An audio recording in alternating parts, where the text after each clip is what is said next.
How you doing?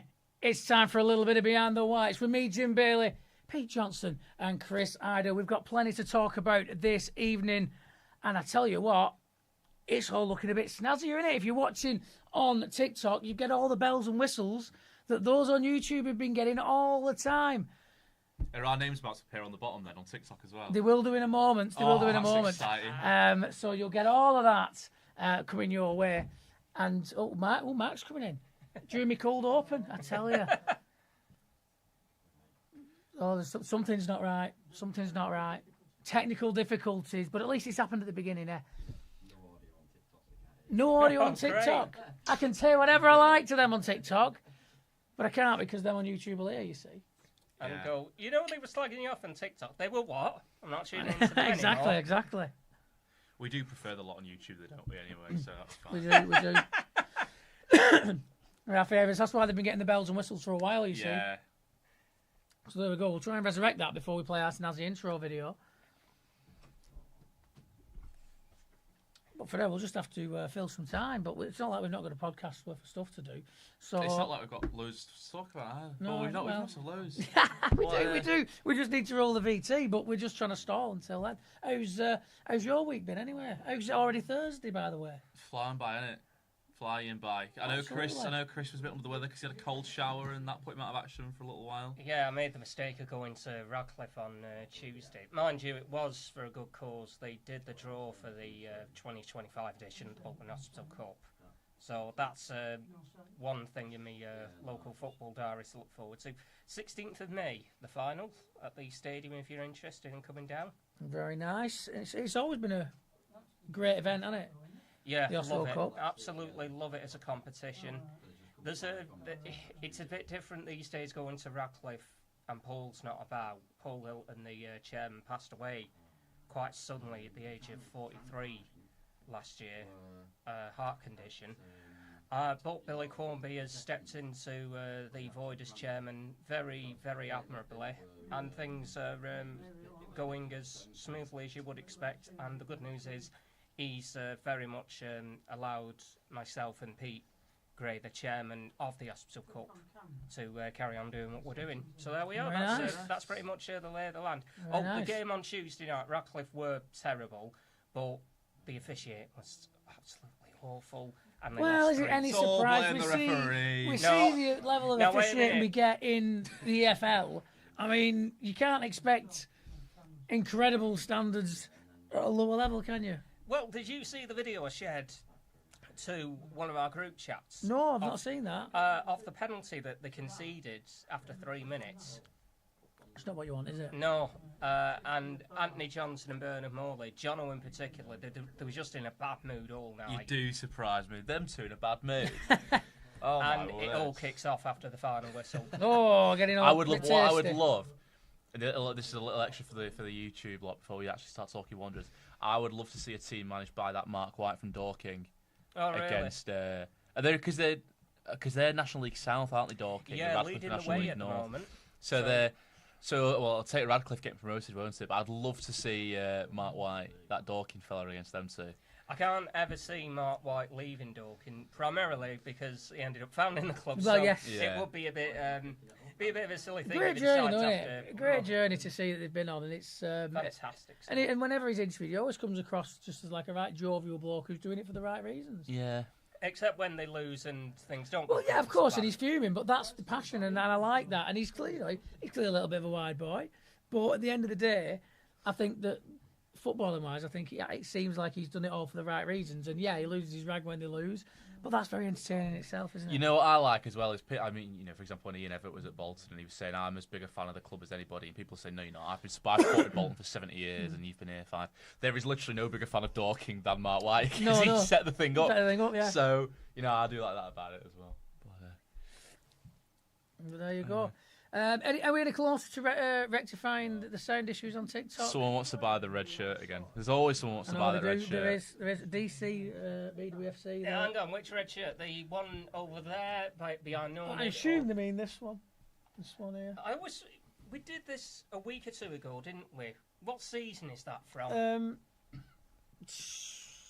Someone's going to answer now on TikTok. No, because I can't hear. They can't hear us. All right, never mind. Well, someone on YouTube will be able to answer that. With a whiteboard.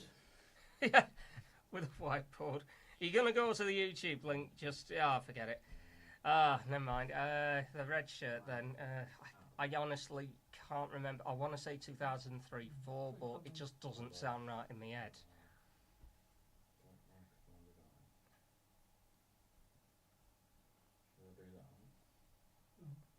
I've forgotten it's been 4 weeks since Stephen Schumacher got appointed as well today. Oh, what a month it's been.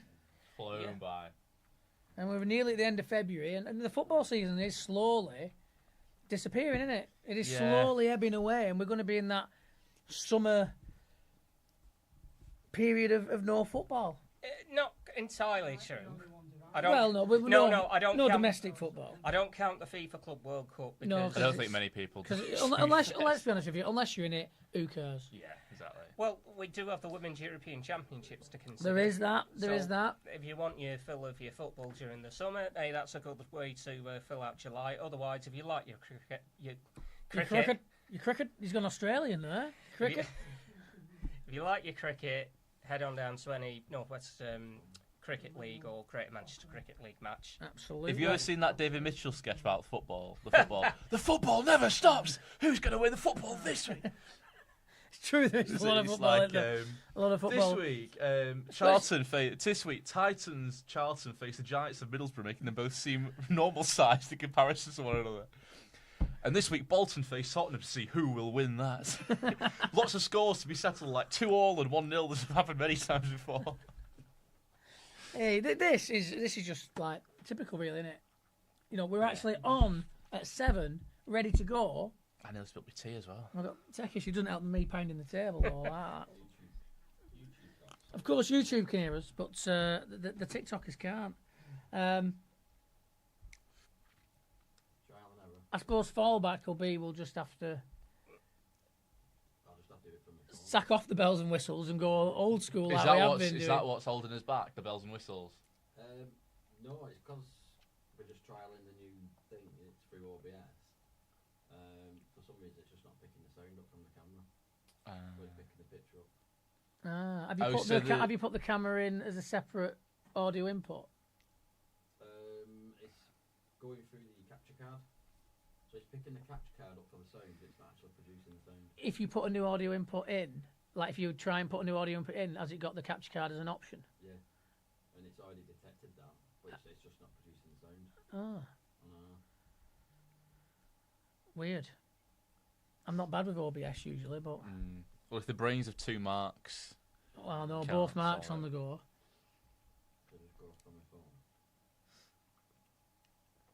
Yeah, man, it's nearly our traditional starting time of 10 past, so so we should maybe just go with the form. I'll update them though. I'll update people with a comment because obviously people can't hear us. This is a bit like a few editions of Wanderers Live where I forget to put the fader up on a weeknight match, and nobody can see it on Wanderers TV. Although thankfully I've gotten a lot better at that side of things.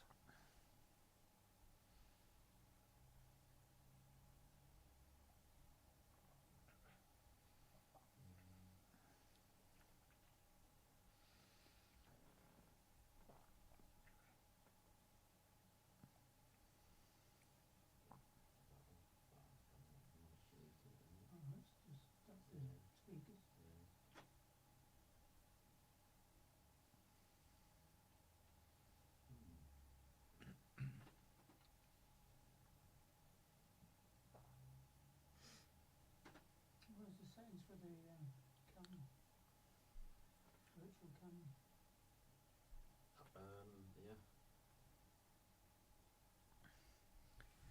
Yeah. So I told them that we'll have to pop off, and then come back on again.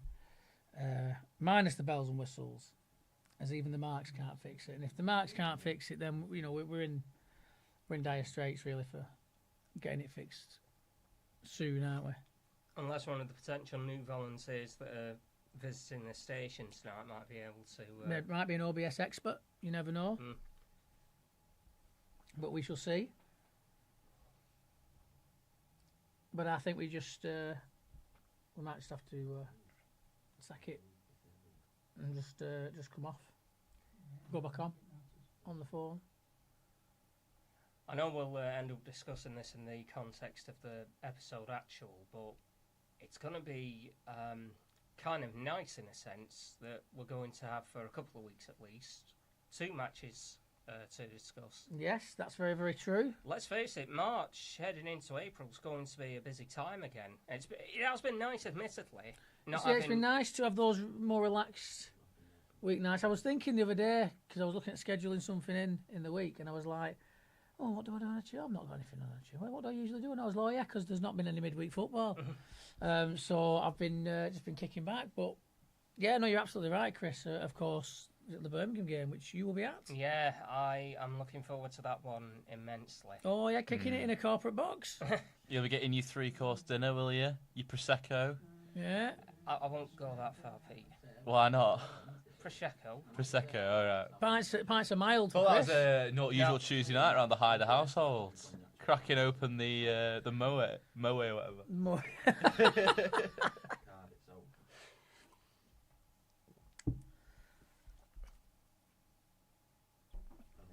I mean, I could try and ask Mick Berry about that. He ends up. Yeah, I think we just make the call and we just switch now. You what? I put champagne on his Cocoa Pop. No. He usually spends a few of his matches in corporate boxes. He had champagne and Cocoa Pops. I don't know what I heard, but Yeah. all right.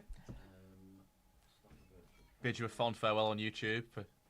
TikTok. On TikTok, we'll be back.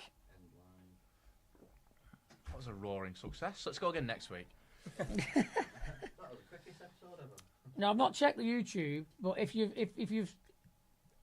Made it if this you've been far. watching this nonsense for the past 10 minutes, thank you very much for sticking around. This is the stuff that gets people on side, though, isn't it? When you just let loose and just talk rubbish for a few minutes. Yeah, Cocoa Pops Prosecco. You heard it here first. Maybe that can be our first venture into the world of like behind the whites, like merchandise. Cocoa Pops Prosecco. Cocoa Pops Prosecco. I don't know whether it'd be Prosecco for your Cocoa Pops or I reckon a Cocoa that's Pops a flavoured reasonably easy experiment to do. I don't think Prosecco is that expensive in Morrison's. It's not that expensive anywhere, I don't think. Cocoa Pops nowadays, no. But Well, with the cost of living, Pete, who knows? what world we live in when the Cocoa Pops could be more expensive than the Prosecco? I bet we could find it. Oh, we're live again, aren't we? All right. Fantastic. We'll have another go. This means nothing to you on TikTok, but this is Behind the Whites, and this is our intro video. What will be in a second.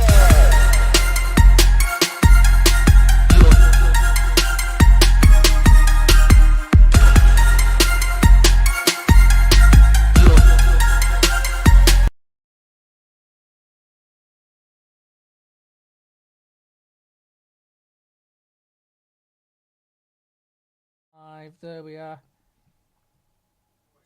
Oh, there you go. You can hear us. We're in business. There you go. Lovely stuff. Right. Well, there we go.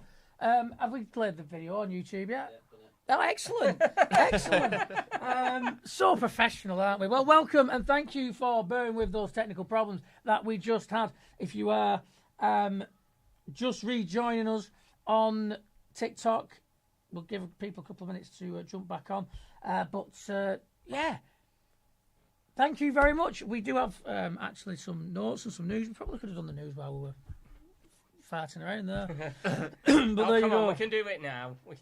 There you go. All right, in the news then. Season tickets are now available. And you best hurry up because 25,000 have already been sold. Oh. Wait, hang on, is that right? That's what I saw released on the socials. 25,000 season tickets. Was it 2.5? Oh. Where did 25,000 come from? I mean, maybe I need a new set of these. I was really excited. Are you not mixing it up with nearly 23,000 sold for Birmingham next week? No, I just read it wrong. Added an extra zero on. I've just read it wrong. I've got overexcited and I put it up front in the news. I mean, maybe on this cursed edition of Behind the Whites. Maybe you saying that will make people think, what? Yeah, you should say that. 25,000. That's what I should have passed it off as. It's just marketing We for the can't club. fit in any away fans next year. 'Cause Yeah. it's all season ticket holders. All season ticket holders, 28,000 odd season ticket holders. It'd be magnificent. But the main crux of the news is that the prices have slightly increased. However, the club do maintain that they still offer one of the most competitively priced season tickets across all of English football. £11.26 per game for adults, which, let's be honest with you, it's a bargain, that, isn't it? Yeah. That is a bargain.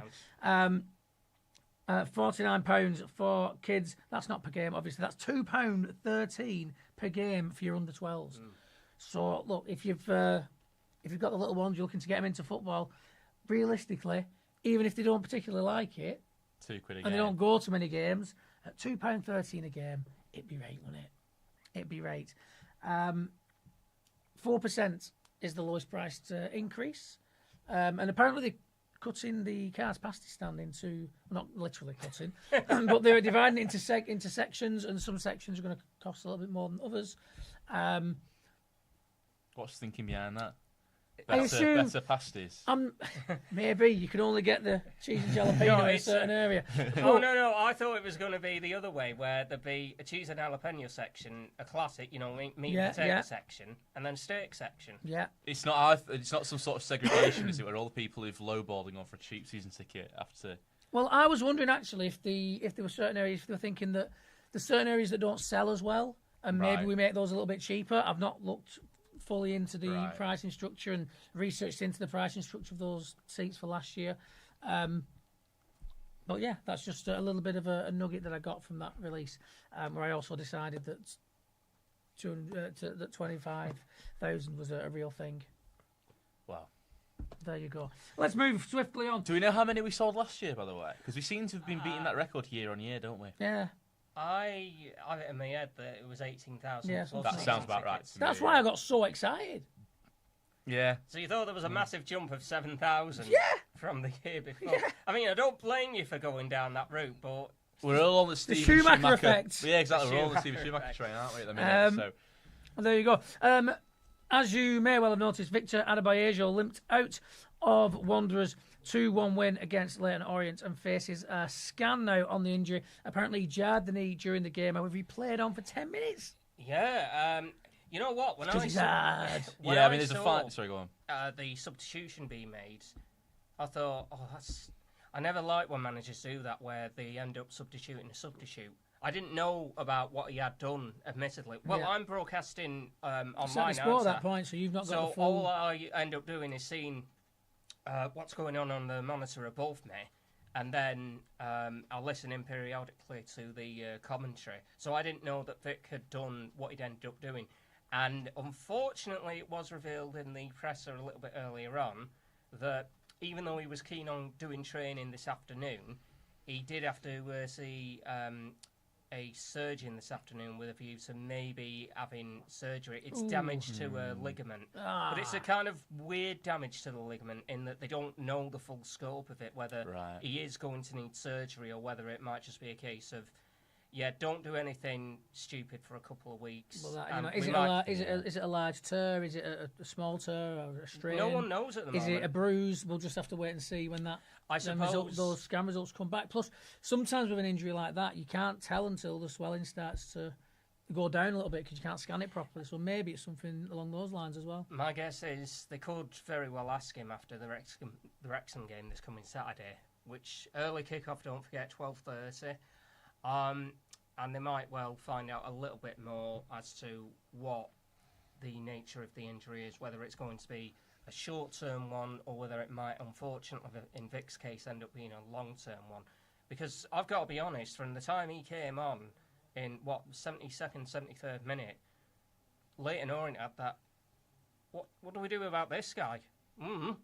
And he nearly ended up scoring before the incident that led to the penalty that did end up being the second goal. So he did end up having a very positive impact on Saturday's game. Yeah, I mean, there's a fine line, isn't it, between brave and stupid. And as you touched on there, the brave side of Victor Adebayo, wanting to train, wanting to be involved for Saturday. it's verging on stupidness, potentially, if you don't know the extent of the injury. So it's just to take a step back and say, well, let's get it scanned first. Let's see what the extent of the injury is. Yeah, it's definitely the right thing to do, isn't it? But, I mean, on the flip side, I also understand this week that Carlos Mendes-Gomez played for the B team, didn't he, earlier in the week? Yeah. He's nearing... It's over a year now, isn't it, since he damaged his cruise ship? I think it's 1 year today. So he's 1 year today even. So he's on the comeback trail. Touch this wood under there. Because it's cloth here, so I've got to touch it on the side of the table. Touch wood. I mean... But he should be on his way back. I know what you're thinking. I know. Move on. Let's move on. You mentioned the B team. We've got some more B team news here. A goal from Mark Izong wasn't enough to avoid defeat at home to the Salford City B team. But also in B team news, Luke Matheson has joined National League North side Alfredton Town on loan for the remainder of the campaign. Of course, we had seen flashes of Luke, and a lot of people were asking why we hadn't seen more. Off to the National League North now to get a little bit more first-team senior experience. I have to look at my fixtures for I could pretty much do it here on the film while I'm at it. The thing, from Luke's point of view, is he's getting more game time in proper men's competitive football because anyone who has seen the National League North this season knows that it is quite a competitive league. So going to a club like Alfredton, I don't think is altogether a bad thing from Luke's point of view. Incidentally, the last game of the season Alfredton have is away to Radcliffe. Oh, interesting. I am surprised that is his level, though. Yeah, I was expecting to be honest, a little bit having broken through with Rochdale when he did, scoring against United, made that move to Wolves, didn't he? Obviously, didn't quite work out at Wolves. Maybe that was a step too far for him. But you'd think coming to Bolton, particularly kind of bottom end of League One as we were at the time, it's a great foundation for him to kind of play his way into form, play his way into the team, and then to be dropping down to the National League North to me seems a step too far, really. I would expect him to be too good for that league. It's one of those, though. Maybe that's part of the idea. Maybe it's like, because obviously for the EFL clubs the window is closed, but obviously National League clubs can bring people in as and when. So yeah, I think their window goes on until I can't remember when in March. It's much deeper into the season, isn't it? Although for the North West Counties Football League, for example, their season ends around about Easter time. Yeah. So they, I think their window does shut a lot sooner than most of the clubs in the National League, those in the Northern Premier League, the Southern League, and the Isthmian League. Yeah, I mean, I'm surprised maybe a full-on National League club hasn't come in for him, especially considering that he has history with Rochdale. They're down in the National League. Maybe he would have been a good fit to get some time under his, to get some minutes in his legs. First team football back at Scotland. But it's not worked out, has it? I'm sure that would have been a team potential on the radar. But it might be worth remembering as well. Matheson is one of the players whose contract is due at the end of the season. Yeah. It could be that his time at Wanderers is coming to a close. I mean, that's it's the nature of the beast, isn't it? Football. Not everybody makes it through the ranks. He came in as a B team option. I can't. Nobody thus far has really come through from the B team, have they? And really, established himself as a first team player. So it is what it is. Hopefully, you never know if he goes into National League North and just bangs goals in left, right, and centre. Then maybe we'll have another look at it. But maybe you're right, Chris. Maybe we will see. Maybe it is a move with a view to getting a permanent deal. Well, that's one way of looking at it. Or at least putting himself in the window for a permanent deal somewhere else. The idea might be maybe they do see something in him, the new management regime at the first team anyway, and think, look, just go away until the end of the season, get yourself up to scratch again, and we may offer you. Yeah, we'll review it when you come back. A new 1 year deal on a 12-month contract, and we will consider putting you in the frame for the first team. Couldn't do him any harm. No. Or it's that other option. But either way, he's getting first team football. It's going to help his development. Yeah. It's going to keep him sharp, and we will see. We will see. Also. I've been informed today by Danny Rowe. Big day of birthdays. Big day of birthdays. Aaron Morley and Sharon Britton sharing a birthday. Who's older? Who's older? There you go. Happy birthday. Sorry, Mum. Happy birthday to Aaron and to Sharon. Hey, I like that. Aaron and Sharon. Lovely stuff. Sharon. There you go. So into the big talking point, of course. Bolton Wanderers 2. Leighton Orient 1 at the Tough Sheet Community Stadium. Wanderers getting a 2-1 win once again, coming from behind to pick up all 3 points. Kelman putting the Oars ahead in the first half, which was, well, a kind of drab affair. I think we controlled swathes of it, but we certainly let them have control of sections of that first half as well. But once again, the second half, Wanderers made an appearance and really did dominate for me that second period of play. And we got our just rewards for it in the end, even though the winner did have to come via the penalty spot. From a very clumsy challenge in the box. It was. No appeal in that, was there? No, it was an absolute stonewall penalty. In fact, I do work alongside a Leighton Orient fan, and he agreed that it was just a very clumsy stonewall penalty, but did bemoan the fact that they were missing a few first-team regulars. Which Give over. They've got Charlie Kelman. He's scored 11 goals this season. Very, very true. I think he was more at the back. He was bemoaning the lack of first-choice centre-backs. However, I'll take it as it comes, and if we get the win, we get the win. I don't care who you were playing. Yeah, I mean, it was one of the best, if not the best half I think we've seen under Steven Schumacher. Obviously, we've had our fair share of exciting halves, haven't we? That one against Crawley, obviously. Yeah.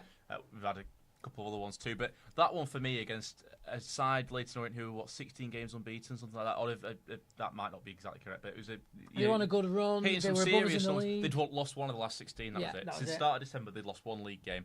Obviously, we inflicted the second defeat since the start of December. They were absolutely flying up the league. Clearly, that was a playoff 6-pointer, I think you'd have to say. Oh, yeah, absolutely. We're moving into that point of the season now, aren't we? It's all well and good to say, we came back from behind against Crawley, but to go and do it against a team like Leighton Orient, I think in itself is more of a statement. And then also not conceding in the second half. To manage to turn the game around and not make it out of ourselves by conceding, like we did against Crawley, like we did against Shrewsbury when they got nicked that one again towards the end. To just go out professionally and turn the game around, no messing about, tight at the back, I think top to bottom, that was probably one of the best performances, or probably the best performance I think we've seen under Steven Schumacher, because we didn't score as many goals as we did necessarily against Shrewsbury or Crawley, but for me it was just a more well-rounded performance, I think. Yeah, I'd say it was a well-rounded performance, and we kept that concentration all the way through. And yes, we didn't quite have the same buffer, because I think that part of that goal we conceded towards the end of that game was so late on. I think we realised we were over the line, and they just switched off because they knew there wasn't time left in the game for them to score two. So then we conceded a little bit of a sloppy goal. Didn't happen this time around. I think they were more switched on. A, because they conceded that sloppy goal, and B, because they knew that there was only one goal in it, and any switching off, and it's not just conceding a disappointing goal, it's surrendering 2 points, which at that point we'd very, very deservingly fought for and won. Yeah. Can you think in the second half of how much Leighton Orient looked like they might add to their tally? Randall Williams, it was something of a... I forgot how well he can chuck a ball. Yes. Yeah. Well, we never saw enough of it. It wasn't really a trait that he got to... I think he was just showing Bolton fans that he could actually take a long throw, because it's not something that he really got to demonstrate, is it? But he had the attempt, didn't he, in the second half before Bolton equalised, where he crossed the ball in. It ended up coming off the bar. Yeah, he did. He put himself out, didn't he? I wasn't sure whether he was trying to cross it in or whether it was a genuine attempt at goal. But besides that, and Sonny Perkins' effort from a corner that went safely wide of the mark, there wasn't a lot about Leighton Orient that suggested they were going to get more than the one goal they did manage to get in the end. I don't know whether that speaks to them perhaps slacking off a little bit, as you made a mention of, or whether Bolton, and this is something that's continued under Schumacher from Julian Derby, they just look a lot better organised defensively, which, providing they can keep a few more clean sheets, might do them the world of good for what remains of the league season. Yeah, I've got to agree. I mean, it's something we've spoken about before, isn't it? With the second highest scorers in the league, we've got a goal difference of, 4? Because we're just so defensively leaky, aren't we, basically? Yes. And I know we've had our fair share of injuries, but we've also had a number of calamitous defensive errors, quite frankly. But it's clear that's what needs starting up. Even without Dion Charles, we seem to be scoring for fun, particularly of late, coming from behind, turning games around. Well, we are the comeback kings, Pete. Yeah, that is true, actually. We saw, didn't we, that Bolton have won more games in which they went behind than any other team in the 92 this season. Yeah. 6 games we fell behind in and went on to win. Granted, 3 of them were our last 3 games, but... Yeah. And 20 points we've earned from losing positions, which again is joint high in the league with Birmingham, I think. So quite what Birmingham are doing falling behind that often, I don't know. I think it's more impressive that we're doing it because you'd expect us to fall behind from time to time, whereas Birmingham shouldn't be. Yeah, but money they've spent, they should never be behind ever. Yeah, so but all those stats like that, and it does confuse me slightly that something you could have. A criticism you could very reasonably have levelled at this Bolton team, and in fact we did often, and it probably even cost Ian Evatt his job, is that they lacked a bit of spine at times. But the fact that we have picked up so many points from losing positions, granted a number of them have come in recent weeks under Stephen Schumacher, and the fact that we've also turned several games around that we went behind in. 3 of those were under Ian Evatt. So this is a team that over the course of the season has shown that they have got that grit and strength of character to turn games around. Yeah, it's true. So that does surprise me in some ways, that statistic, because that seems to gives it a complete false impression, or gives a complete contrary impression to what we've been saying kind of all season long so far.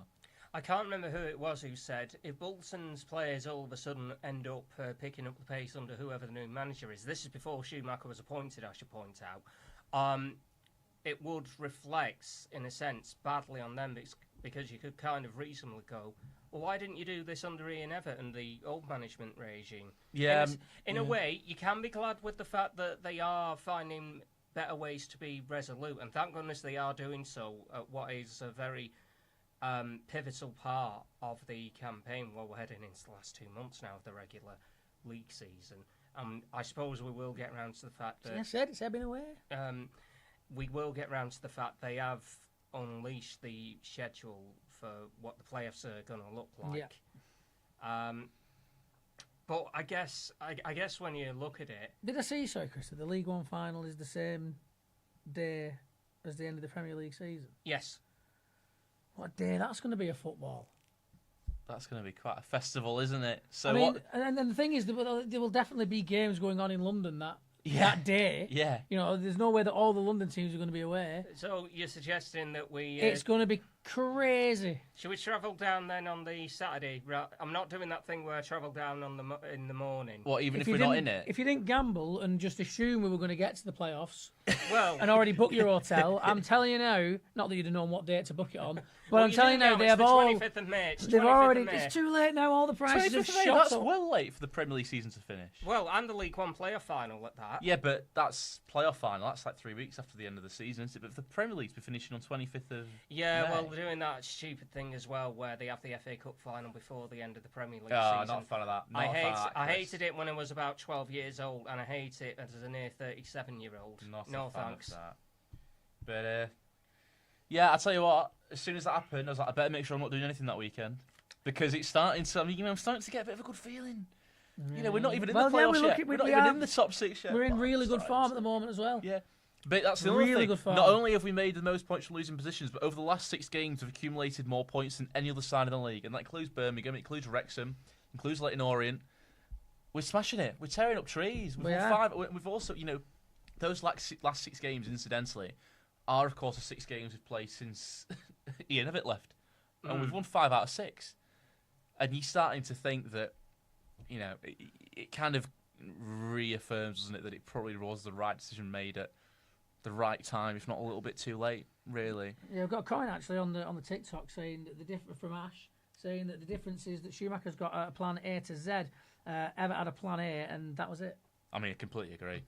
Yeah. I mean, you can't really argue with. Thanks for that point, Ash. It's a real good point.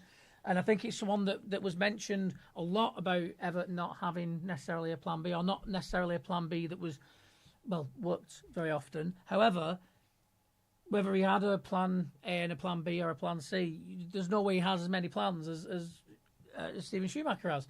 No. Schumacher's got like a little black book of many plans. He's got all the plans. But something we also said 3 formations during that last game. I know, exactly. We've been playing 5 at the back, then it's 4 at the back, then it's 3 at the back, then it's 5 at the back, then it's 2 up top, then it's a front 3, and then exactly. Flexibility, adaptability, it's huge. It's something we said a lot under Ian Evatt, wasn't it? That it felt like a lot of substitutes were made for substitute's sake. You've got 5. Might as well use them. On the hour, whichever 2 strikers are on are being hooked, whichever 2 strikers are on the bench are being thrown on. Stuff like that. We've got so many wing backs, we'll just, we'll sub off Randell Williams on an hour, we'll throw on Sean or we'll take off or whatever it happened to be. He was making substitutions just kind of for the sake of it. Yeah. You got the impression, and maybe to spread minutes about or rest. But it didn't even feel like there was that much logic to it. It was right. I've got 5 subs. I'm going to use them. Well, what was really interesting? Whereas under Steven Schumacher, every substitution has a purpose. It's either Yes, a change yes. of system, isn't it, or they're at key points in the game. It's not like right we've played 60 minutes now. Right, time for substitution. It's like right. I've sent him out for second half. It's not really working. Right, quick. You warm up 5 minutes, then you're on. It's constant. Ian Evatt, it felt at times that he went into the game and he knew what substitution he was going to make and he knew when he was going to make them. And it didn't matter how the game was going. He already knew when that first whistle went who was playing the full 90, who was coming off, who was coming on, and when those changes were taking place. Whereas Steven Schumacher just seems so much more reactive and so much more kind of imaginative. No, spot, I don't think he's as reactive as you think. I think he's a more proactive manager than Ian Evatt. Yeah, probably I think you're right. He does know when to react. I will concede that point. But he can see things coming But, and tries to react to them before they happen. Yeah. I think is where you're going with that. Mm. But what's interesting about that entire point really is I was listening to TalkSport the weekend. It was the show that's normally Majestic with Alan Pardew, but it was a different presenter in for Majestic because he was off at the box and doing the DJing. But wait, hang on. Alan Pardew was still there. Alan Pardew was not DJing the boxing. Don't do that to me again, please. Alan Pardew is not being sent to Saudi to DJ the Alan boxing Parderidge. for Uncle Turkey, right? It's not a thing. But he made a really good point, Alan Pardew, about new managers and young managers. They were talking about how it was fashionable at the moment to bring in these young, inexperienced managers over maybe an older manager who might be seen as a bit of a dinosaur or whatever. And one thing he said was that you've always got to have that mixture of older managers and younger managers. That's the way it goes. But he said his top piece of advice to a young manager would be, do not get tied too much to your philosophy. Because in football management, you have to change things. You have to change the system. You have to change the tactic. Sometimes not even one game to another. Sometimes within the same game.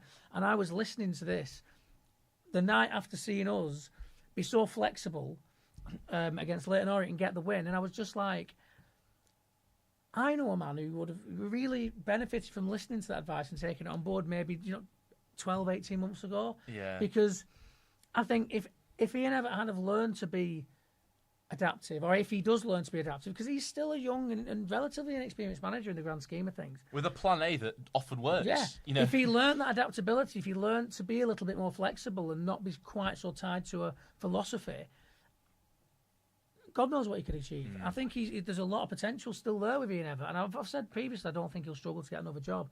But I think he needs to be more adaptable, because you can't just have one way of going about things. And if it doesn't work well, it's my philosophy, I'm sticking to it. Well, whether it's philosophy or not, it doesn't matter. It's not working. You've got to change it now. I guess it's that thing of when Ian Evatt's plan and system works, it works very well. See 7-0 against Exeter City, the EFL Trophy final against Plymouth. When it didn't work, you knew about it. See the League One playoff final against Oxford United 9 months ago. I guess that's the kind of thing you do have to take into consideration. And sometimes there will be days where a manager comes out and just outfoxes you tactically. Maybe you can't adapt to it quickly enough, or maybe you've not figured out exactly what it is that they're doing that's taken your system apart. But it's been over. It's not just on that one game. It was over a period of time where that adaptability just wasn't showing itself. No. And it wasn't necessarily he's not capable. It was just, it seemed to be more and more towards the end of his time at Bolton, a refusal. Just, I will not be defeated by this. I will not concede. I will just keep doing things the way I think they should be done. And you've got to have, and I'll give him credit for, the stubbornness of which he did that when it clearly wasn't having the desired results. But I just don't think it helped him out. I think that adaptability is absolutely key for a football manager. And, I'm no football manager other than in the virtual world on my PC. But that's not going very well. But the fact is, as a football fan and as a football observer, I understand that you've got to be flexible. You've got to be able to change things. You've got to be able to counteract what other teams are doing. You can't just keep saying, well, your job is to beat us, because We weren't the best team in the league last year, and now it's a stronger division. So we're not the best team in the league by a country mile this year. When you look at Birmingham, so what? Your plan is to rock up to Birmingham and go, yeah, you've got to try and beat us. Don't think so. Yeah, I mean, and the thing with League One, and he did change it against Birmingham, he did go with a more defensive system, and we nearly got away with it. Yeah, we looked much better for it. But I think the thing with League One, you look at the Premier League, for example, and every team, to one extent or another, however good they are, they try and play football, get it on the ground and play. Southampton, it's been the death of them. They try and get it on the ground and they try and play. The same as Liverpool do, the same as City do, the same as Arsenal do. Every team plays the same way. The Championship, again, slightly lower quality, and some teams down the bottom, maybe like Plymouth, for example, or Luton, might play a slightly different way. But by and large, 24 teams that all try and play a similar way. Get it on the deck and play passing football. League One, League Two is a bit more kind of rough and tumble, a bit more physical. So that's League One is probably where you get those two philosophies and those two styles kind of clashing a bit. You've got your top teams like your Birminghams, like your Boltons, for example, to name a couple, like your Huddersfields, I suppose a lot that Mike or Duff, questionably, but a lot of time try and play football. And then you've got teams lower down the leagues, like, well, most of the teams lower down the league, who are just there to be physical and be a bit of a nuisance. Yeah. So League One is, of all the leagues, I think, is where you more often than not come up against lots of different teams with lots of different styles. The Premier League, you play any one of 20 teams, and you sort of know, some of them are better at it than others, obviously, but you sort of know how they're going to try and play. Same with the Championship, same with League Two, but obviously it's a different style once you get further down. League One is where you sort of get that blend where you do need to be adaptable because you've got 20 other three teams in that league, and they've all got different styles and different ideas of how they want to play. And it's probably of the four leagues, like I said, the most diverse in that sense. I would have thought. So that's where probably what Ian Evatt let Ian Evatt down, because from one week to the next you can find yourself playing Birmingham, and then you can find yourself playing, I don't know, Bristol Rovers or Fleetwood or a team who don't really want to play football necessarily, and they're very, very different styles to try and come up against. And he didn't really seem to recognise that, whereas Steven Schumacher seems obviously to be a lot more alert to that from one week to the next, even as we said, within one match, you're going to come up against teams with different strings to the bow, with different philosophies, and I think that's probably what sets him apart from Evatt, isn't it? So. Yeah. I think what's worked to Schumacher's advantage, you remember what it was like when Plymouth, they had that great points total in the 21-22 season 80, and it weren't enough for the playoffs. Chiefly because I think it was that 5-0 loss at home to MK Dons that screwed them over and all the results going against them. And maybe the disappointment of that was enough to drive Schumacher and by extension the old team onto winning the title with a great point total. What was it, 101? 102, I think. Was it 102? You might be right, but it was brilliant points total. It was a brilliant points total. And it seems to start okay for Plymouth in the 23-24 season. Stoke have a look at him and go, yeah, he might just be the guy to push us forward. And does enough, keeps them in the Championship. All's well and good there. And they did, I seem to remember they made a good start to the Championship season. And then just a couple of days after Bolton got hammered 4-0 by Huddersfield, Stoke sacked Schumacher, and immediately the first thing I remember seeing in the group chat was, this is great, this might mean let's go and get him. That Bolton are going to get him as manager. Didn't end up happening. We had to wait another 4 months before that came to But we got there fruition. In the end. I guess Schumacher, he's had the experience of knowing what it's like to fail properly on more than one occasion. And maybe being a manager at a club like Stoke, he can do that old thing of Bolton aren't as big a club as Stoke, or Stoke aren't a bigger club as Bolton. You know how this whole thing works out. But at least he's had the foresight to have the chance to work in the Championship. Yeah, but at the so same that time, might end up working to Bolton's advantage. It certainly works to his advantage. And Stoke aren't, I agree with you. Bolton Wanderers are a bigger club than Stoke, but Stoke play in a higher division than Bolton Wanderers, so he's got experience at a higher level as well, and that could be very, very valuable. Again, as you suggest, Chris, if and when we do make that step up, if it's this season or next season or whenever, he already knows what to expect once he gets to a Championship level, and that could be really important when we do get there. Your point a little bit earlier on about League One being a hybrid. I think it reminds me of the Championship about 20 years ago. I thought around about that time that the Premier League was starting to get a bit on the stale side and the Championship was starting to look a bit fresher by comparison. And that's how, maybe it's because Bolton have been a League One team since 2021. I don't know. It just feels like it's as fresh now. It certainly looks better compared to the Championship, because I think you've said to me a couple of times, what's the point in the Championship? Because there are teams that are far too good for that league, but nowhere near good enough to compete in the Premier League. And there are teams that are trying to establish themselves from League One in the second tier, and they can't do it.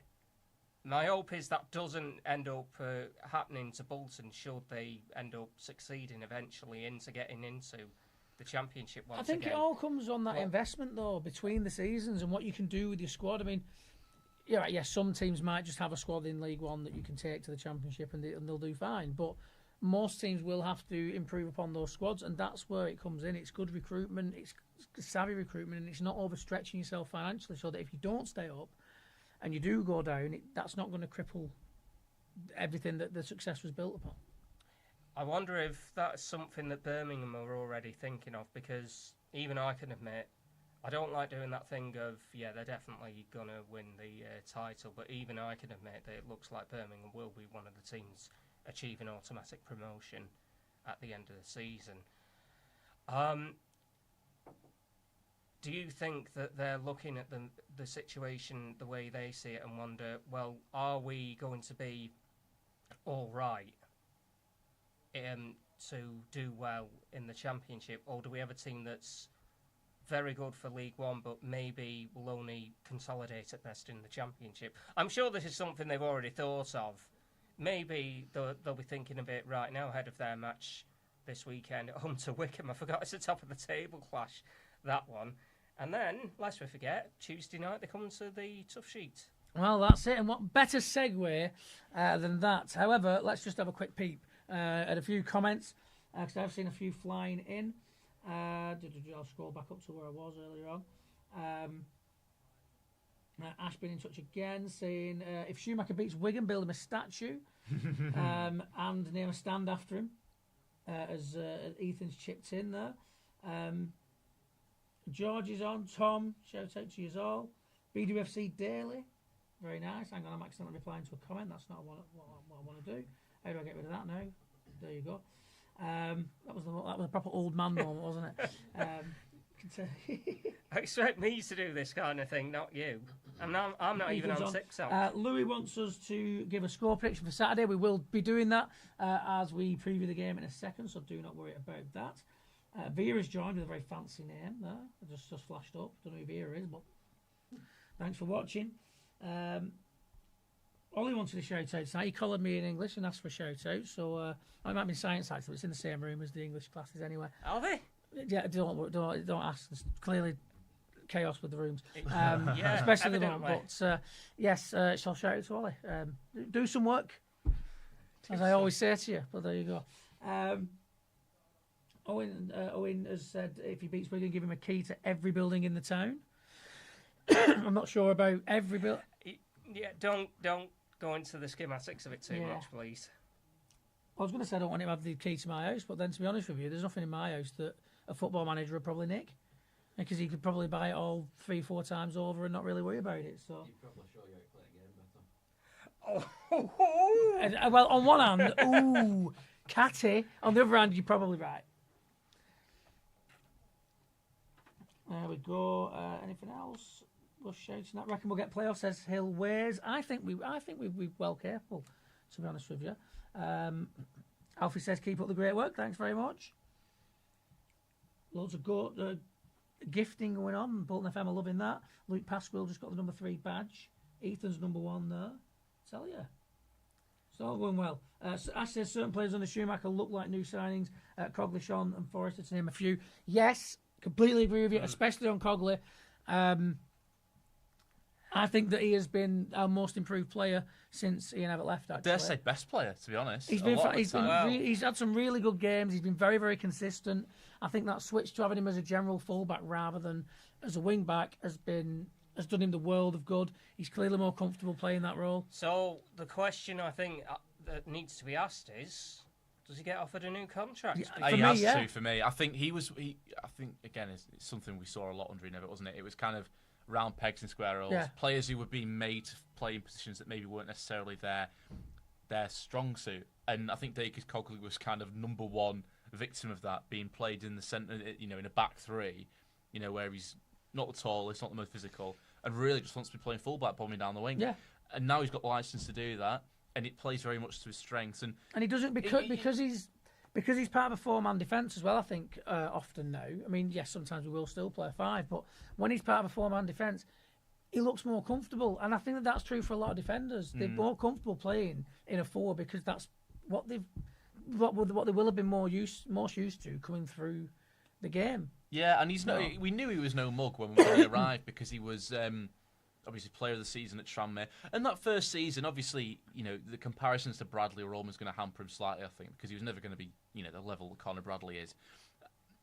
I think he settled in reasonably well, and you look at him and you're thinking, we're never going to get another Conor Bradley, but as replacements go, he's a good player at this level, and we've done very well. And I think his confidence and his the respect that he had maybe had from fans and how he was perceived, it was maybe eroded, I think, quite a lot under Ian Evatt. But pay a player in the preferred position, and it's bizarre, isn't it? Yeah, to start playing. Playing. We always knew there's a player in there, and I think we kind of forgot over time, or convinced ourselves over time that he wasn't that player. And I think a lot of time I don't think it was his fault. I think he wasn't being allowed to play in his natural position. No, I think agree. when that happens, we're seeing the player that we saw when he first signed, which is a very competent fullback.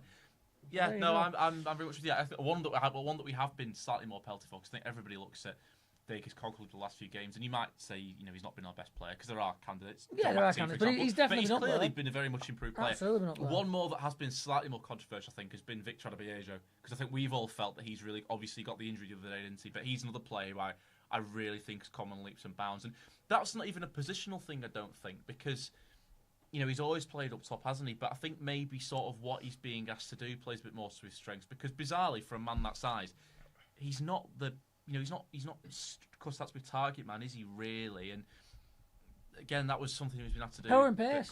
Power and pace.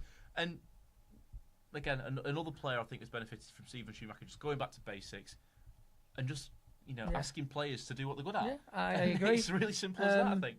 I agree. Pete has said, do you think we need to sign a free agent striker? I'd say yes. Yes. Especially if Victor's going to be out for a little while. I think that leaves us very thin on the ground. Obviously, names? Depends who's out there. What's Peter Odewingie up to at the minute? Is he still? I don't know why he's the first name. Is he still sat outside? I don't know why he's the first name that came to mind, but Peter Odewingie. Get him sat outside the car park. I'm going Bolton Wanderers, mate. I think maybe. Ryan says, "Hey gents, all right, Ryan, thanks for joining us." Ash thinks a win against Wrexham and a draw against Birmingham. And he says he'll be very, very happy. I thought going into this run of Leyton Orient, Wrexham and Birmingham, I thought we would go says Ivan Campo. Yeah, but he'd be playing out of position, wouldn't he, if he was up front? And we've just said that's not necessarily... I don't think it was a response to the free... But hey, I'm sure he could do a job. But no, I thought before this run, unbeaten, even if it only meant picking up 3 points, unbeaten against Leyton Orient, Wrexham and Birmingham, and stopping them stealing a march on us, I think that'd be good enough. But even if we can just draw these 2 games, taking 5 points the big games against tough teams, and it's better to draw all 3 than win one of them and lose 2, because you get the same number of points, but that's 2 teams who are 6 points. So I think a draw in any of I'd snap your hand off for a draw. Yeah, for they're going to be 2 Saturday, tough games. For Birmingham on Tuesday. So let's get stuck into a bit of Wrexham then. Let's go. We're heading over to the Valleys of Wales. Once again, a short turnaround from the last time. Hopefully we'll get a more positive result this time around, but honestly, from what I saw in that cup game, I know the teams will be different. I know there will be changes to the lineups, but for the majority of that game, I felt we were the better side. Yeah, no complaints whatsoever. We didn't put the ball in the net. They've got their opportunity towards the back end of the game. They've put it in the net. It is what it is. It's a vintage Parky performance, and that's what we're going to have to look out for, I think, in this game coming, is that we know what Phil Parkinson's team set up to do. We know that Wrexham team is a very, very good example of playing that way of football and being able to mix in a little bit of flair here and there, and that attacking intent. It's not that it's null and void, and people, I think, sometimes fall into a little bit of a trap thinking that Parkinson teams don't try and attack. They certainly do. They just do it in a way that, all right, yeah, maybe it's not the most attractive, but as we've seen already this season, it can most certainly be very, very effective. And as you say, Chris, it's got a lot of good results for them this time. But we seem to be a club in the ascendancy, and dare I say it, Wrexham have been a little bit shaky of late. Yeah, I mean... The wheels are falling off, boyo. You remember what it was like the night, I think it was the night where Bolton played Northampton, and I was going through the results in the closing stages of that edition of Wanderers Live, and the one thing I ended up seeing, Wrexham have lost at home to Stevenage, and that was their first home defeat of the season in League One. And they've ended up losing at home since then. Back-to-backs, first time ever. First time at Wrexham. Phil Parkinson's lost back-to-back home games, isn't it? Yeah. And there's a third on the way. There is. You don't, wouldn't you? But this is, I think this supports your point that Wrexham, they've not been firing on all cylinders. All right, they've got results here and there, but they are in danger of losing a bit of ground on Birmingham and Wickham, and you don't want to be in that thing where you remember what it was like when Bolton went over to Barnsley last season, got a draw in Barnsley. They faltered very badly over the remaining 6-7 weeks of the season. When it was that last gas straw, wasn't it? Yeah, they ended up going from automatic promotion contenders to maybe playoff contenders because their form tapered off very badly indeed. Now, as fun as it might be in one sense to see whether Bolton could do to Wrexham what they did to Barnsley nearly a year ago, I recognise that it's going to be a very different team because, let's face it, Phil Parkinson, been there, done that. And the other side of it is, if you do drag them into, if we do add to the misfortune, they get dragged into the playoff, we might have to play them in the playoffs, which I think I'd probably rather avoid. Yeah, but I mean, I can't really remember exactly what we all thought at the start of the season, way back when, all those Well, when we got that point ago, at the tough sheet, I remember saying, I think at the end of the season, that will be seen as a really good point, actually. And I can't really remember, because I think we all expected Wrexham Wrexham, innit? We always expected Wrexham to come into this league and be strong. I don't know if we necessarily expected them to be contending for the top two, still this late into the season. I would still contend that they're probably... or until this point have probably overachieved and are probably... Yes, thank you. I think that, and it's not a criticism at all. I think they've done... They're obviously a very good sign. I think we certainly didn't expect them to be any kind of relegation bother, did we? But for them, 2/3 of the way into the season, best part 3/4 of the way into the season, to still be in third place and have a chance at automatics, I think you would probably still say is bit of an overachievement potentially. Yeah. And they could well go and carry it on, but I think to see them start dropping points wouldn't necessarily be a surprise. I think they've done well to buy themselves that bit of a points margin where they can afford to drop points to still make the top six. But I think they're in a better position than you might otherwise have expected. And to see them start dropping a few points, I wouldn't necessarily say it's the wheels coming off. I'd say it's maybe them the blooms come off the rose, aren't it? Reverting to kind of where you'd expect them to be, kind of levelling off a little bit. Maybe. Obviously, going into this game, we're going to be looking to bag some goals, which is going to be tough for Wrexham. So we're going to have to certainly try and be tight at the back when those opportunities maybe do come about for Wrexham. Which leads on to a comment from Pete Wood, who says, he says, I know it's controversial, but I still think we're conceding too many goals. I don't think that's controversial at all. I think we are definitely conceding too many goals. Yes, it's very exciting when we come back and win those games. But I would, if we score in 4 in a game or 3 in a game, I'd like to think our goal difference was nicely ticking up again. But it's not, because we're conceding 2 when we score 3. And we've done this the last couple of episodes, and I've carried it over to Wanderers Live Extra Time as well, that sometimes I think it's that old Alex Ferguson saying, what is it? Squeaky bum sound. Oh, no. Where's my whiskey? No. Don't. Oh, you referee, you want this £100? That's controversial. What is it? Goals win your games, points win your titles. Yes. Or defences win your titles is what I should have said. Yeah, no, and you're right. You can't keep conceding that many goals, because as we saw back in the... Because what happens when you stop scoring, but you keep in the Kevin conceding? Keegan era of Newcastle, there's only so long you can keep that up before it doesn't work, and you have a game where you don't score more goals than the opposition, but you've still been leaky, and you end up losing games, and it can cost you championships or promotions or playoff spots or whatever. So you've got to keep a balance. And yes, I would certainly like to see us concede less goals. But the way that the mood has been around the club pre Everett sacking, I think that I'm just happy to get 3 points and take some entertaining games at the moment.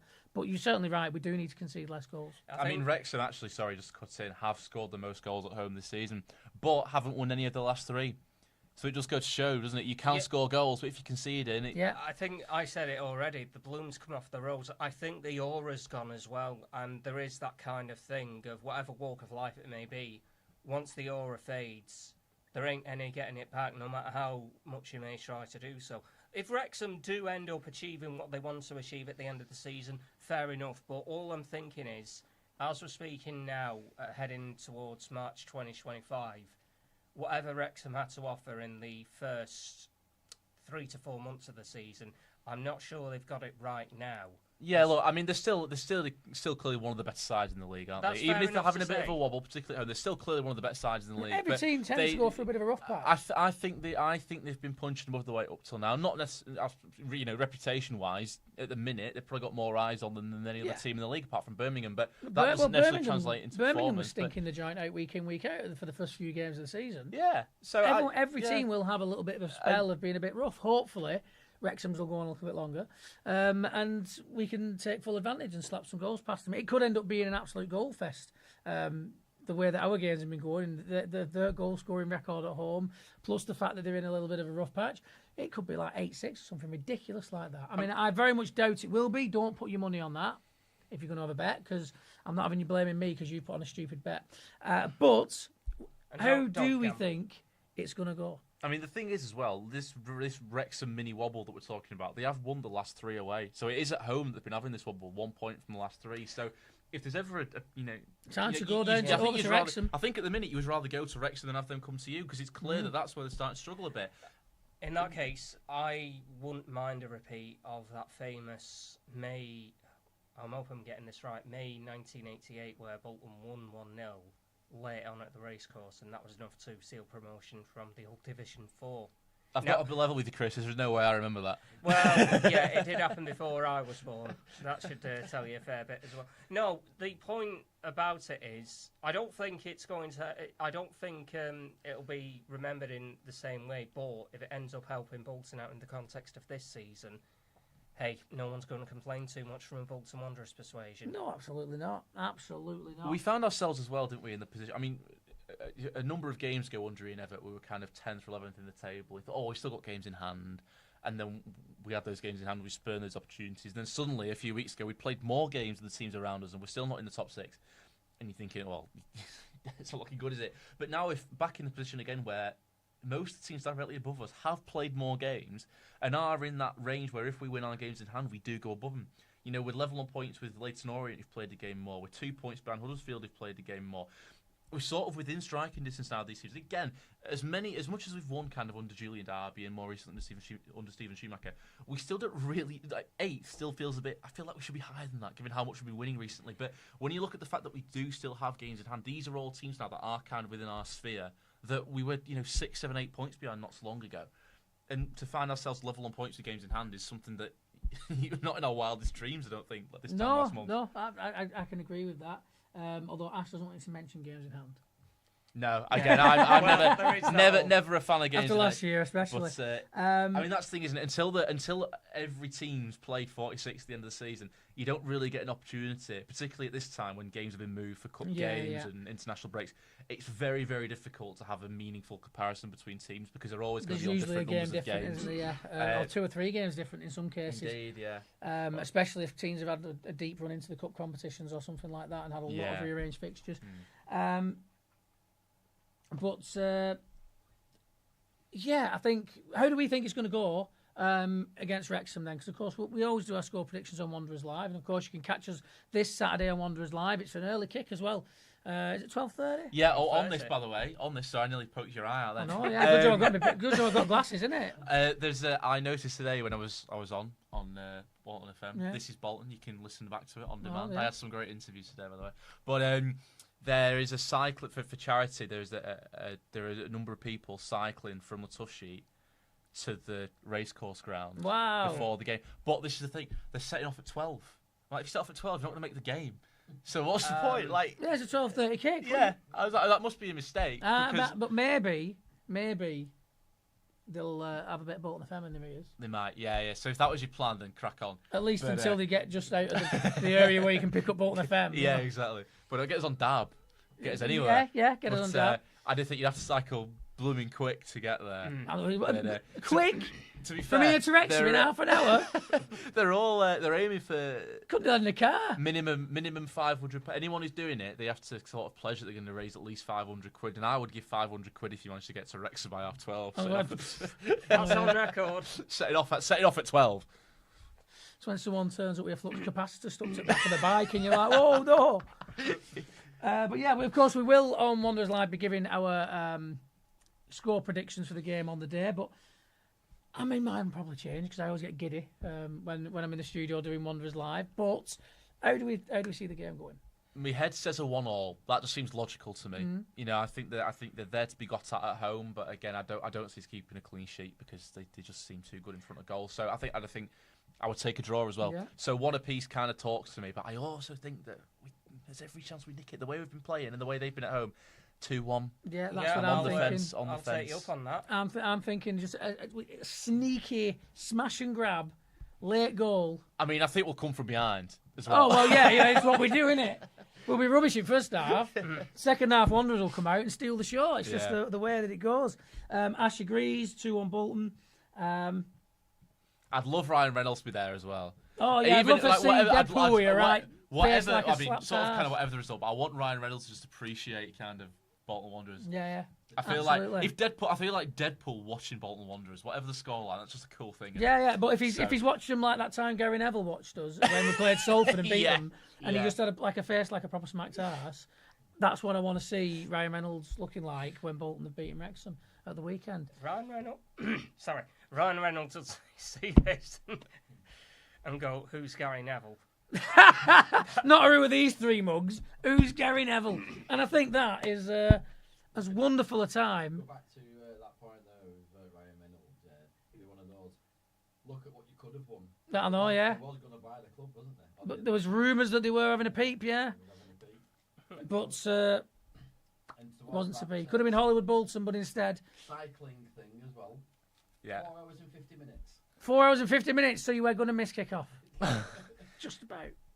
Is it that far? I suppose if you're cycling, I suppose. Yeah. Is it that far? It's Wales, man. Yeah, that's the shortest route. And you're sure they're starting this at 12 o'clock? Yeah, that's what it said on the What's On guide. When it said, does it say 12 o'clock? I hope people turn up at 12. It's the Bolton FM What's On guide. I think whoever does this doesn't know how to fill the time. Wales is a different time zone. No. So, Maybe it's 1975. Are you sure they're not setting off at 12 midnight? Because then they'll get there in time for a bit of food and a pint then. They might well be setting off. I'm doing this in my head. It could be a 7:30 start for the year. If you want to go and watch, send them off, or you want to join in, or anything like that, do not listen to any of the times here, apparently. It says there, 12 p.m.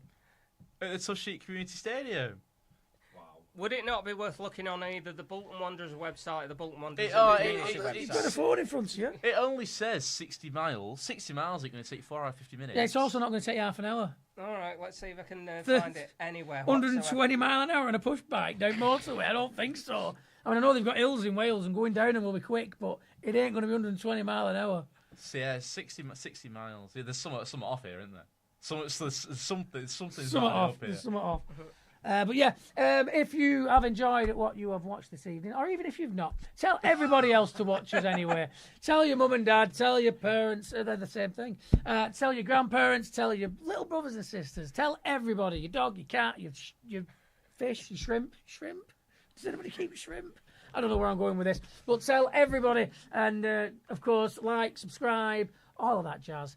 We do have a TikTok of our own as well, Behind the Whites. We're going to keep putting different bits and pieces on there as we go. And eventually, when that gets up to the amount of people you need to be able to do lives, we might as well start going live on there as well. Although I do quite like this Bolton FM crossover. It is nice. Yeah. Given that that's kind of where we've all come from. Well, there you go. So thank you very much for joining us. We will see you next week right here on YouTube and on TikTok. But, of course, you can catch us all on Wanderers Live on Saturday from 12 for an express edition of Wanderers Live as we take on Wrexham. And then, of course, on Tuesday night for a little bit of Birmingham. Although, Chris, you'll be enjoying some corporate hospitality. Me and Pete, I assume, will be holding down the midweek football. Yeah, no foot. Prosecco for us. No, well, unless it's a big win, and then it might well be a celebration. Although it is a school night, so it's actually literally for me. But anyway, thank you very much. We will see you next time, unless you go to Thornley, in which case I'll see you tomorrow. Have fun, and do remember to stay behind the whites.